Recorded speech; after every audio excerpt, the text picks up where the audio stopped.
Hey guys, this is Rish. And this is Dan. And welcome to Z Talk, the Zelda Dungeon podcast. You know what, Dan? What? It just doesn't feel the same. I told you that, and you didn't believe me. Okay, well, let's do this over, okay? You go. Ready? 3, 2, 1. Hey guys, this is Din. And this is Rish. And welcome to Z Talk, the Zelda Dungeon podcast. There we go, that's better. Exactly. Alright, so guys, super exciting news. Guess what comes out November 20th in North America? Skyward Sword! Skyward Sword! That's right, Skyward Sword is set to come out according to our sources. So excited. Here's hoping that they're right. Birthday present to myself. Birthday present to yourself? What about me? Well, I'm buying it for me. I don't know if you're buying it for you. Shame. Anyways, guys. You can play my copy after I play my copy. So I'm not going to get to play your copy? Not till I'm done. Okay, so I'm not going to get to play for quite a while. Well, you can buy your own copy. Alright, guys. Anyways, we have only a few segments this week. This month. We only have 3, and before you're all like, hey, why is there only 3 segments this month? There is a reason. It's because they're quite a bit more in-depth, so you aren't losing out on anything. We will not have a mailbag this time, but for sure we'll have one next time.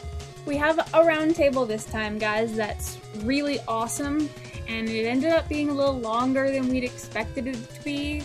But it was so great, we weren't going to cut pieces and make you miss out. So you'll just have to grit your teeth and bear it, and we'll be back hopefully to a few different segments, more so next time. Anyways, Din, you want to take it away? Yeah, we'll move on to our first section.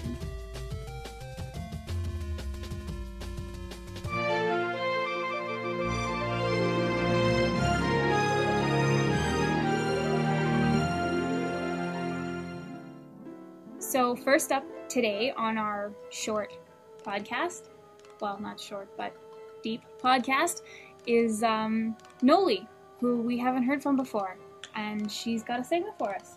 knowlee is going to be discussing some similarities between games that she's noticed. Yeah, she wants to tell us about things that happened before Ocarina of Time that we see in Ocarina of Time. Crazy. So, I'm pretty excited. And knowlee's got some mic things going on, but we can hear her, so... Hopefully you guys can hear her too. Take it away, knowlee. With a lowercase k. Hi guys, I'm knowlee with a lowercase k here. Yes, of course, I know that's weird, but I just like it with a lowercase k. I'm thinking about that. Alright? And today in the podcast, I'm going to be talking about certain things that was in Ocarina of Time that actually happened in much earlier games before this game was even thought of. Yeah, there's a lot of things that's in Ocarina of Time actually happened before. In the first 4 games before that, which is the original Legend of Zelda, the second game, which is Adventure of Link, and of course in my favorite game, A Link to the Past, and then the Game Boy game of Link's Awakening. And so there was a bunch of things that happened in Ocarina of Time that a bunch of things that were in Ocarina of Time actually happened before and first appeared in the first 4 games that I just mentioned. And so now if that's out of the way, here's the things that I found that were in those first 4 games that was also in Ocarina of Time. Okay, the first one is Kapor Gabora. Although he didn't technically appear in Link's Awakening, there was an owl that was in the game that looked just like it. So they probably were inspired by him. They decided to make a character just like him in Ocarina of Time, from Link's Awakening. Although it's not him, it looks like him. Okay. And then, of course, the big thing is the Ocarina. It first appeared in Link to the Past, although it was called a flute at that point in time, and say it wasn't used to travel back in time, or, like in Majora's Mask, or to play the song that's all in the games and all that stuff. But it first appeared in Link to the Past, and of course it was just called a flute.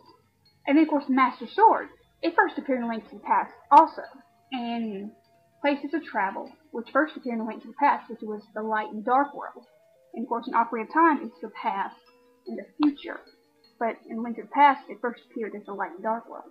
And of course, the first form of animal transportation around Hyrule also appeared in the same game I just mentioned before, which was A Link to the Past. And so that was the bird that the ocarina, or the flute in that game, summoned in order to transport you to 8 different little places in the game. Of course, the first instances of spells that were used in the Zelda series first appeared in Adventure of Link as the shield, fairy, jump, life, little spells that they all had. And of course, there's more than just those 4 I just mentioned, but I thought I'd have those just as examples. That way I wouldn't have to go through the whole entire list. But yeah, those first appeared in Adventure of Link. The next thing is the eye-like symbol of a Shikaya. Those first appeared, although it was slightly different, in A Link to the Past. It didn't have the tear symbol like it does in Ocarina of Time, but it had more eyelashes-looking parts down at the bottom of it. And say all it had was the eyelashes at the top and the bottom and the eye in the middle. That's all it had. And that until they, changed in Ocarina of Time to have a teardrop at the bottom instead of little eyelashes. And of course, the great fairies who healed you, they first appeared in, the very first game of the series, which is, The Legend of Zelda. And so they were found all around, in the overworld, and so they would heal you whenever you found them. And then there's the spin attack, which of course also first appeared in A Link to the Past as a technique that was passed down the Ninth Bloodline. Impa, she also first appears in Legend of Zelda. Although she only is shown in the game manual, she's not shown in the game itself, just in the manual that comes with the game. But if she was also Zelda's nursemaid, just like in Ocarina of Time, she's also the nursemaid for Zelda in that game too, and so she was ordered to flee by the princess and find someone who could save them, which of course that someone she found was Link, our hero of the story. And then of course the whole idea of gathering 3 items before obtaining the Master Sword also first appeared in A Link to the Past. And of course those 3 items would be the pendants of courage, wisdom, and power to get to travel all through there, find them, and get the Master Sword, and you go find Agnam and, kill him. Zoras. They first appeared in A Link to the Past. Although, you could argue that they first appeared in Legend of Zelda, but they were technically called Zolas, which is, Z-O-L-A-S, compared to Zoras, which is Z-O-R-A-S. And the Zoras, with those names, they first appeared in A Link to the Past, although they were referred to as Zolas in the Legend of Zelda at first. But I officially say they first appeared in A Link to the Past. And so you may want to argue that, but I say that. Okay? And from the story of the creation of Hyrule, it first appeared in A Link to the Past. And so it was in the manual that, you read in there and say it told up the gods, all that stuff coming down creating Hyrule and all that. And so the goddesses were first referred to as gods first in that manual. They weren't distinguished as goddesses until Ocarina of Time came in. Bottles. They first appeared in A Link to the Past, but they were referred to as magic bottles at the time, not just plain old bottles. They're magic. Zelda's Lullaby first appeared in A Link to the Past. And then, of course, you could play it, as a song in Ocarina of Time, from Ocarina. Kakariko Village, it first appeared in A Link to the Past as well. Death Mountain also first appeared in the first Legend of Zelda game.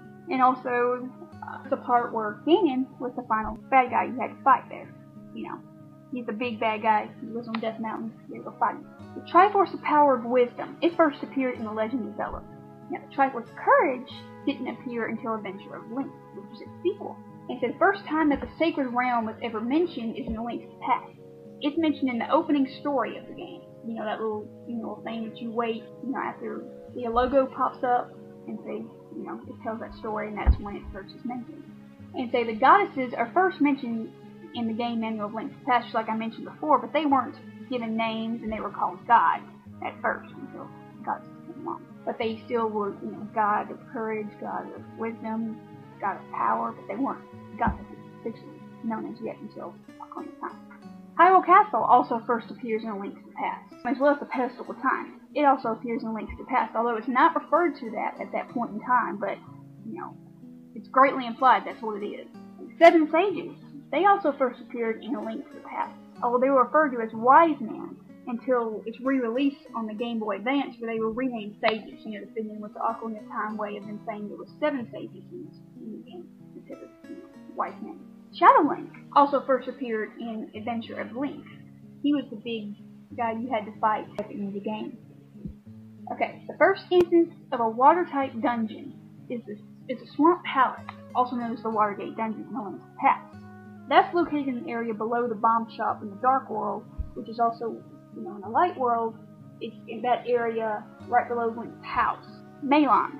She was created from the character Marin from Link's Awakening. inspired the character of Malon, and of course the Farm Girl was based on her. Malon's father, Talon, was also inspired by Marin's father, Talon. They share certain physical features and all that sort of stuff, so it makes me think they also based Talon on Aaron. And I believe that's all the stuff that I found in there. That, Ocarina of Time, it started a bunch of other stuff, like, being the best Zelda game ever in the series, which, of course, in my opinion, Link's Past is, of course, I've not argued on one, that's just my opinion, not fact. But anyway, those are all the stuff that I found that didn't first occur in Ocarina of Time, that actually occurred in the first 4 games of the series. And I believe that will be all, and I will see you guys later. Bye! Thank you, knowlee, for your insights on how some previous games are related to Ocarina of Time. Thanks so much for your submission. We hope to hear from you again. Alright, let's move on to the rest of the podcast.